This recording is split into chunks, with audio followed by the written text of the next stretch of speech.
Welcome back, everybody, to another episode of the Triathlon Preview Show. We're here for episode 31. We took a little off week last week because of the quality of the start list, but we're back for another exciting weekend.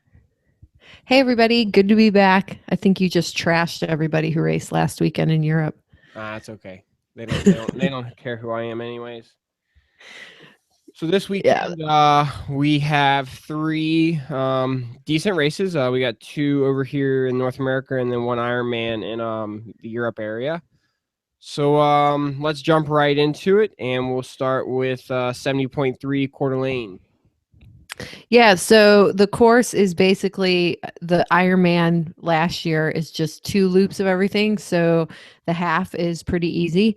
It's just 1 loop of everything, 1 loop swim, probably wetsuits, out and back on the bike with a good climb kind of at the far end of the course. And then the run is out and back. And I'm pretty sure there's kind of 1 hill along the lake. And that's it. And it's not supposed to be blazing hot this weekend. So not like last year's Ironman where everybody was freaking out. Yeah, so as far as the start list go, got a couple names on each male and female start list. Let's just start with the females. First, top couple names are Heather Jackson, Kelly Williamson, Salthouse. And from there, what do you think about the start list there, Emily?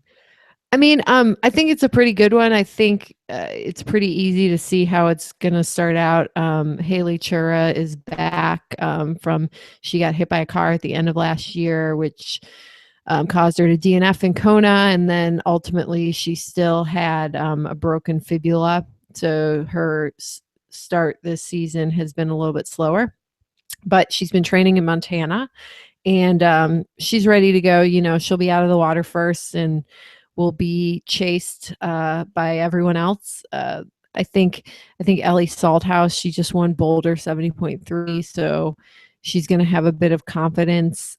I think Kelly Williamson, she's not going to swim with the top girls, and she's going to lose time on the bike most likely. And I think it's just going to be hard for her to catch all the way back up because people at the front now run fast too. So that's my first thought. And my other thought is Jen Annett, number 42, has been biking really, really well. She just got third at Victoria 70.3, and I believe she biked a little bit faster or about the same as Heather Wertel. So she is definitely a really strong cyclist. So look for her to be moving up. Her swim is not so great. Yeah, I know you've mentioned Elmore before, number 45. Is she Yeah. on the start list? Yeah. I mean, I think she'll be real strong. She was just second in Victoria. And, you know, she's someone I know Kelly Williamson prides herself on having the fastest run, but Melindy's someone who might be able to outrun her actually. So that'll be good to see how that plays out on the run. And I know Kelly didn't have the greatest. She wasn't super pleased with Ironman Texas, so I'm sure she really likes to have the fastest run. So we'll see what happens on Sunday. Do you see anybody being able to make a move on the run in this female list? Like they'll come off the bike behind and move up a lot. Yeah. I mean, because I think we're kind of going to see Salthouse is going to be in that top area all day long because she's going to lead the swim, or not lead the swim, but come out ahead in the swim right behind maybe Haley area. Yeah. And then, I mean, do you see anybody running themselves up into the field? Yeah, probably Melindy Elmore and maybe Kelly Williamson. I think Melindy actually will ride faster than Kelly. It's just a question on how far back is she going to be out of the water. I know that Victoria, they actually had to shorten the swim due to like muck or seaweed or something to 1500. So she was a little bit less behind there. So those few minutes that she's going to be in the water more could make a difference of, you know, she might end up fourth instead of second. Because I think, you know, Heather Jackson won Coeur d'Alene, the Ironman last year. So she knows this course. It's close to where she lives, you know, in Bend. So I think Heather will be ready to go, and she's getting fit for Lake Placid at the end of July. So I kind of see like it's going to be maybe Heather running down Ellie, maybe if Heather doesn't catch her on the bike. Didn't what was Heather's last race? She did Chattanooga. Yeah, Chattanooga. Um, she did escape from Alcatraz, but that was bad. Um, Basically, the swim just ruined her there, so she wasn't even in it. Um, so so yeah, Chattanooga. She kind of killed everyone, especially on the bike. All right. Well, let's go move our focus to the male start list. I think this is the same rundown as last year, right? Didn't we have or Potts and Hoffman last year at one of the races ran to the finish line, sprinting to the finish line, so they're racing each other again. Yeah, wasn't that Calgary last year? It was something I'm later in pretty the year. I thought around this time frame. I'm pretty sure it was Calgary in at the end of July. And remember they had that whole swim thing. It was all weird, and people did like, who knows, like Yeah. didn't. Um, yeah, I think it'll probably be end up being a battle between Potts and Hoffman. Um, Josh Amberger, I'm sure, will be up there, on the swim and the bike. Just have to see how his run goes. Tyler Butterfield, I think he DNF'd at St. George with an injury. So we'll see how he's coming along. Mark Bosted as well. He didn't have the greatest race at Boulder. He was eighth. So I'm sure he's looking for a little redemption. Chris Beard, he got fourth at Ironman Lanzarote and had the fastest bike there and ran a really good marathon. So if he's recovered, I mean, he's someone that'll be moving up. Yeah, I mean Andy Potts, he just did obviously Alcatraz and didn't have the best. Been further off the top than he has in the past. So it'll be Yeah. interesting to see how he bounces back from that. Yeah. He blamed, we can talk about Alcatraz at the end because we have our picks and it's been 2 weeks. So we can talk about that. But he blamed the current. He kind of, I think, tried to get cheeky on the swim with Josh Amberger, and it ended up not being a good thing. So he was kind of out of it from the beginning, but he said something like he's got new training methods now. I don't know what they are. And he's feeling good. So I think he'll be better at the longer distances. I think there's a new crop of people who are going to take over the shorter distances. And he's just too old. Younger and faster these days. Yeah, there I said it.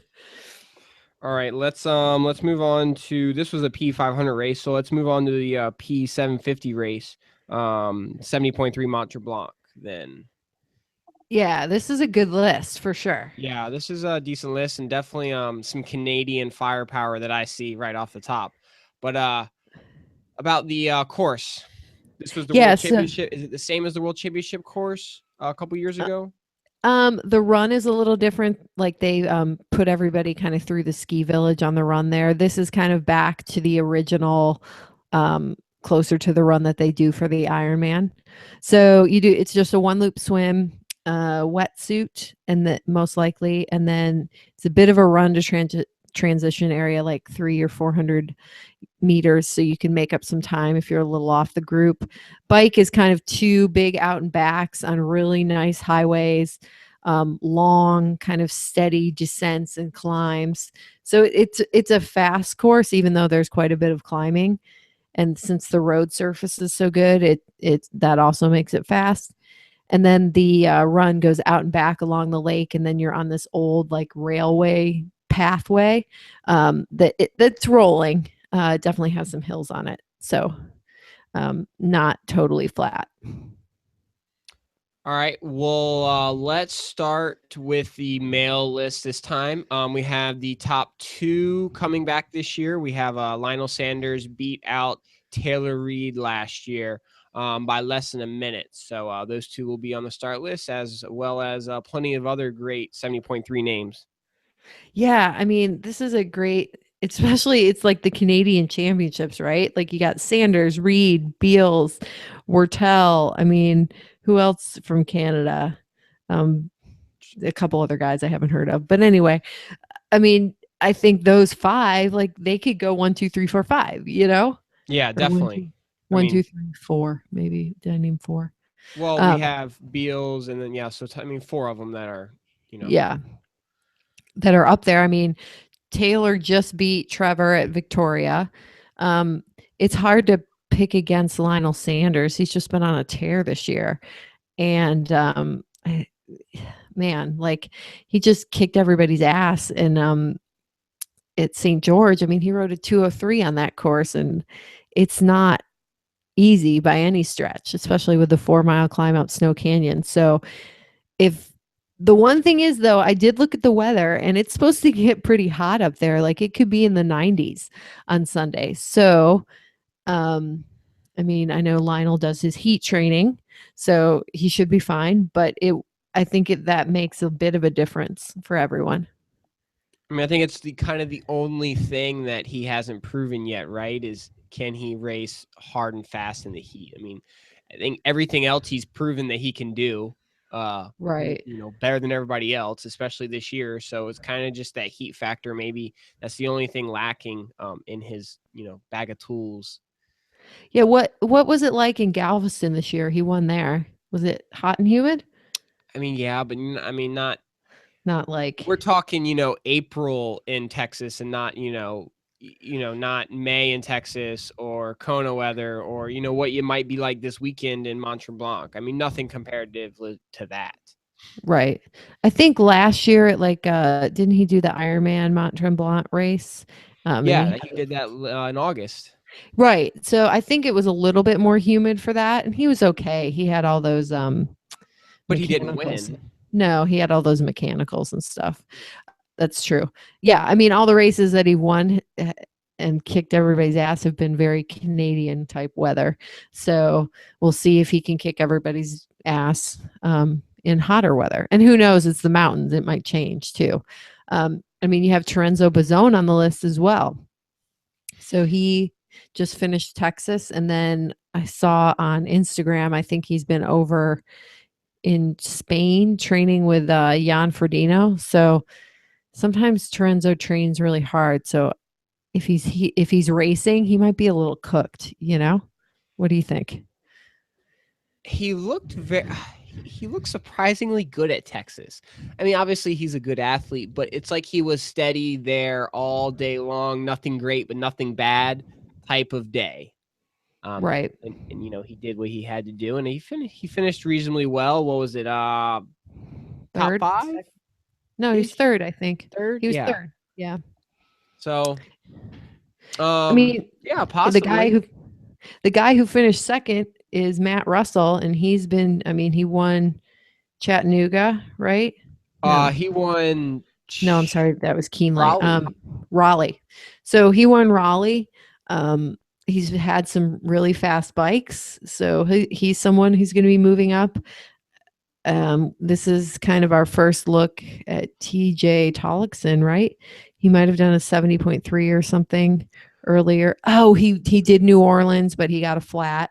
So Yep. this is one of his first races back, and Cody Beals just won Eagle Man. Eagle Man, defended there. So it's going to be, I think, a good race. And someone else, as I was telling you before, is Cam Good, number 20. He used to race ITU, and for a couple years, like 2013, 2014, he was a guy who was finishing like top 10 at WTS races. So he's got an engine. It's just how's he going to do over the longer distance? I mean, we have seen ITU speed translate to 70.3 quite well, sometimes, and then not so much other times. It depends how much he's been training for the 70.3, distance wise. I mean, Jared's obviously on this start list again for like his third 70.3 in 6 less weeks, maybe. So Yeah. Yeah. I think Cam Good will be close to the front out of the water for sure. And then it's kind of what's going to happen after that. But that was just a name I noticed. So you might see him up there and, be surprised. Like, who is this guy? all right, well let's move over to the female list, because I don't think the start list is just as good, maybe even better, between Meredith Kessler and then Holly Lawrence off of her win at Alcatraz, Magali, Heather Wartell, Leanna Cave, Lauren Brandon. So she'll be leading the swim. Lauren Barnett, who just beat Meredith at Raleigh Yep. as well. And it's going to get hot, and that is not Meredith's. Um, that's not her best conditions. You know, she has some trouble when it gets hot and humid. So, and honestly, like she hasn't had the greatest year. I mean, she won New Zealand 70.3, or I'm sorry, not 70.3, the Ironman. But since then, I mean, she was a little off at St. George and a little off at Raleigh. Uh, you know, I wonder what's happening. I know she's getting ready for Challenge Roth, so um, I don't know exactly how rested she's going to be for this. I mean, like you said, she's getting ready for Challenge Raw, so it could be all be part of the plan. The event, the end game, and all these are building to that. Obviously, this year she's on her own, so her lead up to Kona Roth might be possibly different than it has been in the past, and that's just something maybe she's weighing. She doesn't have to win all these races here and there. She can win the big ones. Yeah, no, I agree. I just someone like Holly Lawrence is kind of, second at St. George, first at Alcatraz. I mean, she's confident and ready to race. I mean, she wasn't that far behind Heather Wortell at St. George. I think like a minute and 20 seconds or something. So, and she's not afraid to race from the front. She'll be out of the water at the behind Lauren Brandon, but at the front, and she'll move to the front on the bike. And if anyone comes by her, she's going to try to go with them. Yeah, agreed. Um, Talking about ITU as we talk to the men, we have Caitlin Donner is on this list, and she's a ITU racer for the United States. So it'll be interesting to see how she translates to the 70.3 distance. Yeah, her first race she did Raleigh as well wasn't awesome, but I think doing your first 70.3 or maybe your second in the weather like Raleigh where it was really hot and humid, that's hard to do. But it looks like it might be a little hot this weekend too. So she's getting a twofer of hot races. Um, I'm curious to see how Lauren Brandon comes off kind of she had that was really focusing on Ironman distance. So curious to see how she'll be out in front on the swim and the bike, but how's her run? I know she had a little bit of a maybe injury going into Texas. Is that going to limit her? I mean, she definitely gets past on the run, but she can usually hang on for somewhere between fourth and sixth. So we'll have to see. But there's some fast runners like Lauren Barnett's going to be coming up on the bike. Magalee's going to come up on the bike. Her run hasn't been great, but she's racing kind of close to home, so she might be extra motivated.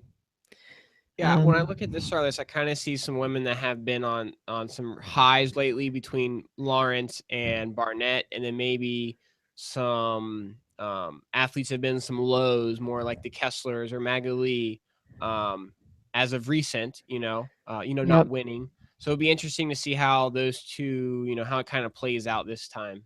Right. Like you can't be on fire forever, Yep. and you're not going to be in a slump forever ever either. So I would bet someone's going to continue their slump and someone might break out of it. It's just a question of who. Um, I don't know. I guess we'll have to wait and see in the race. That's why they race them. Let's do some picks for this Mont Blanc, male and female, since the start lists are pretty decent. Okay. I'll go first. Okay. I'm going to pick Sanders and then um, Wortel and Bazone. And then for the women, I'm going to go Wortel, Lawrence, and Magali. Okay. For the men, I'm going Sanders, and then I am going Matt Russell, Ooh. and then I am going Taylor Reed. Okay. And then for the women, I am going. Um,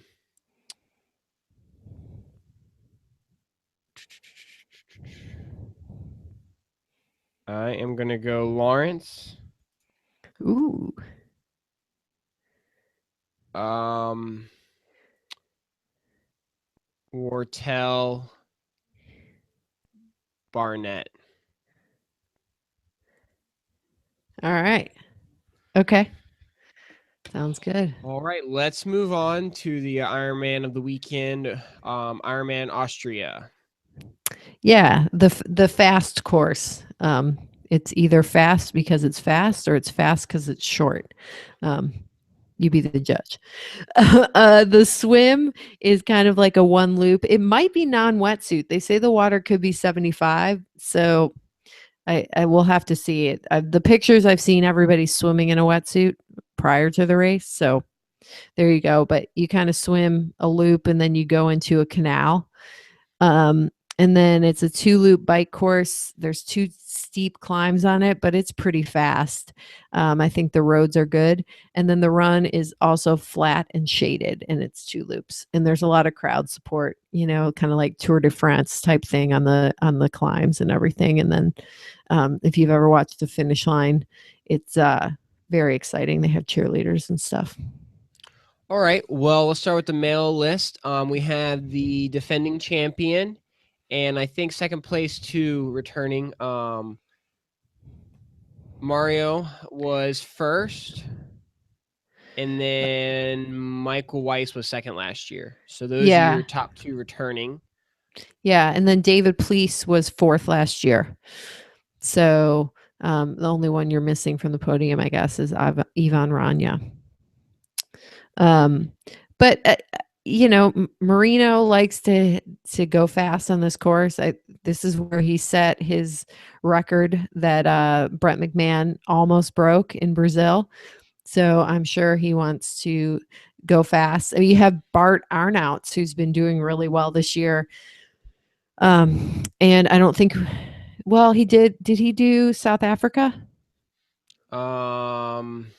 Possibly. Don't Yeah. remember. Yeah. But anyway, I mean, he's always someone to look out for. In Hawaii, he's always moving up on the bike in the run. So I expect he'll be doing the same thing.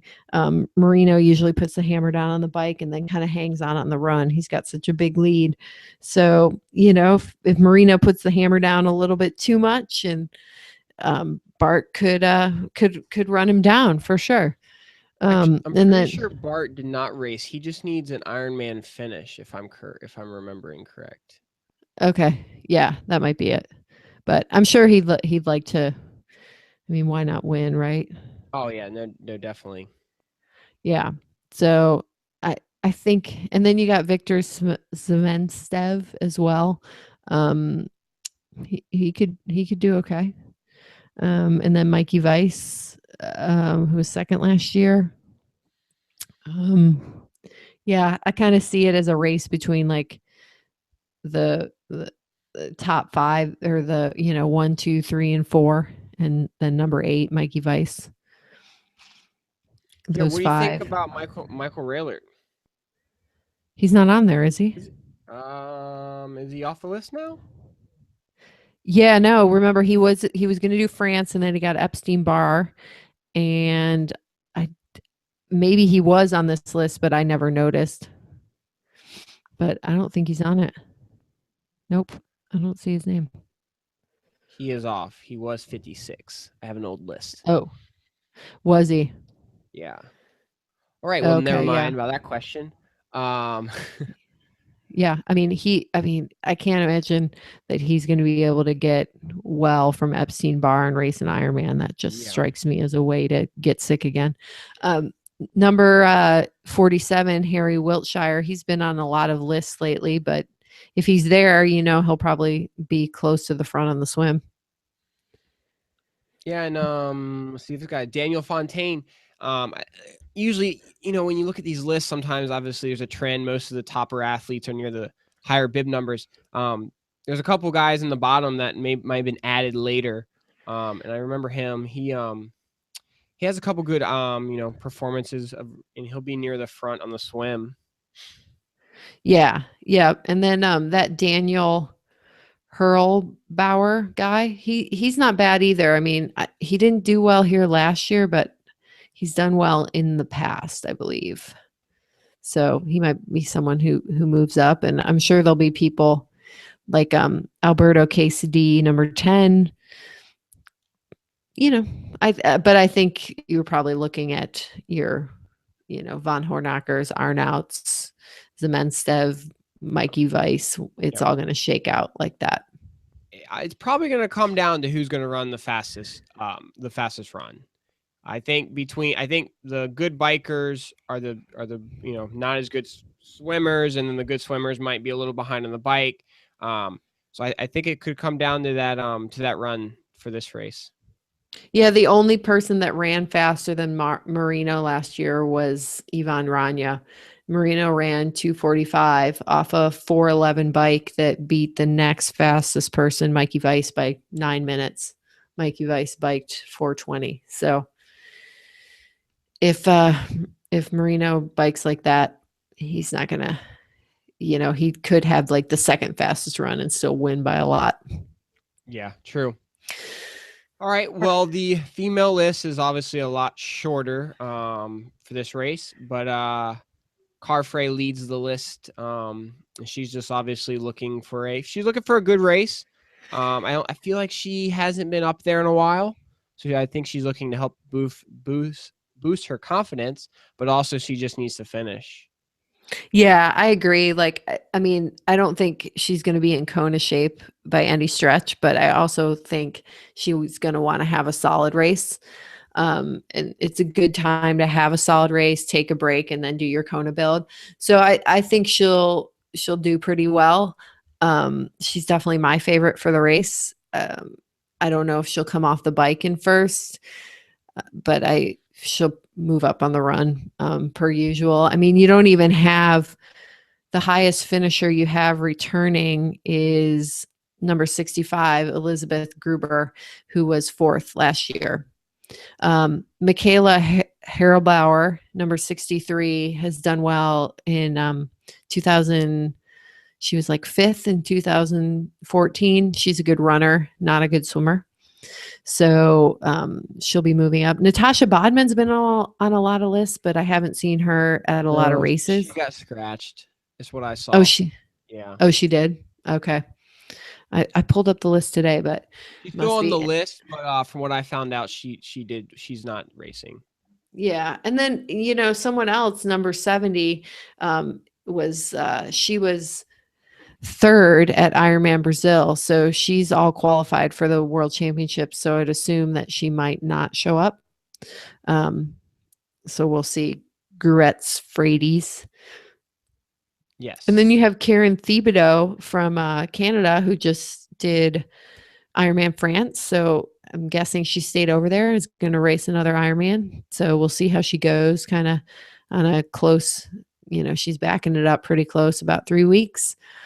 She's a good swimmer, so she might be out of the water near the front.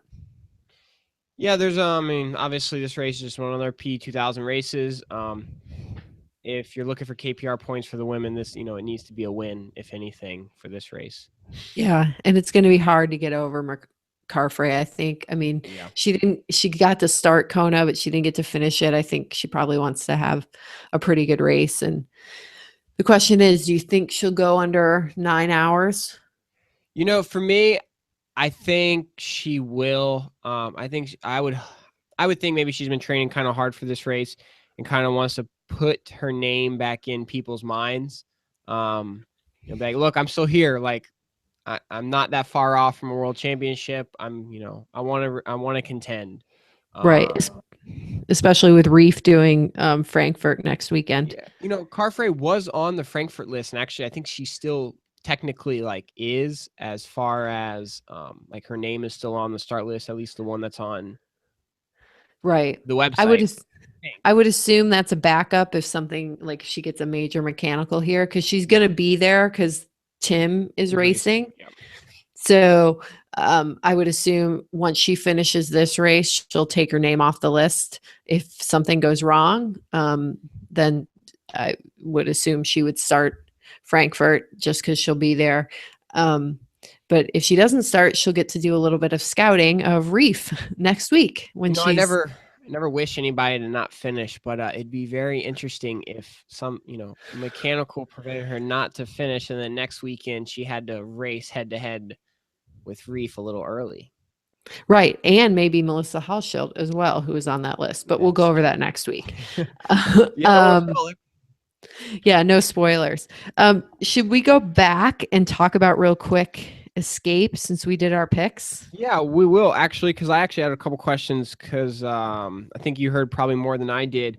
But you mentioned earlier the POTS thing. There was a lot of men that were basically nowhere to be seen in the beginning of the swim. Yeah. So what I heard is, people who took, and I might be wrong, but people who took your more traditional line finished better last year. Josh Amberger and he kind of went off by himself and took a more aggressive line. But this year the chop was crazy, and I think the current was really strong towards the shore.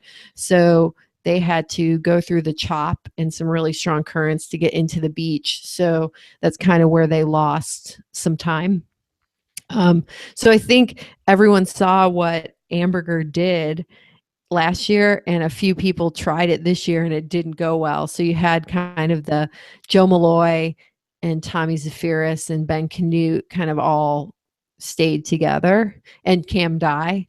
And then like the Potts group was out a bit behind. Yeah. So All yeah, right, people that it was crazy, I guess, really choppy. All right, so let's start with men. Obviously the top three were Malloy, Dye, and Canute. And then you picked, let's see, who'd you pick? You picked Canute, Malloy, Potts, correct? Yeah. So I had like two of them. I could kind of think we had a combo because you had Dye and Canute, just like you had Dye first, and then I had Malloy. So like together we picked the right people. Yes, so together we're good. So if you understand that, if they take the combination of the two, one of us will, it'll work out. Right. Okay. And then the women was Lawrence, Zafiris, and then Jordanic. Yeah. And you had Zafiris, Haskins, and Leslie Patterson. And Leslie Patterson did not have a good race. And then I had well, no, I'm just saying, like, because I had Jackson, and Jackson did not have a good race. So they kind of got beat up on the swim, and there was no coming back. So I had Haskins, Jackson, and Lawrence. So again, minus Giordanic, we were right. Minus. Yes, but hey, I mean, not bad. I mean, and Haskins, we both had her, and she finished right off the podium in fourth. So right. she was, She was right there. I think, you see how well the ITU gals and guys did, because I think it was a tough swim, and that swim can be really impactful on that race. So I think that's what happened. And I think that's it's not too often that you have a swim that can help decide the race, because usually it's not weighted towards the swim, especially with longer distance racing. Yep. So there you go. And Tommy Zafiris did the double. I talked to him in Pacific Grove, and then he drove up and did Alcatraz the next day, and then flew out to France. So I think officially Katie did beat him.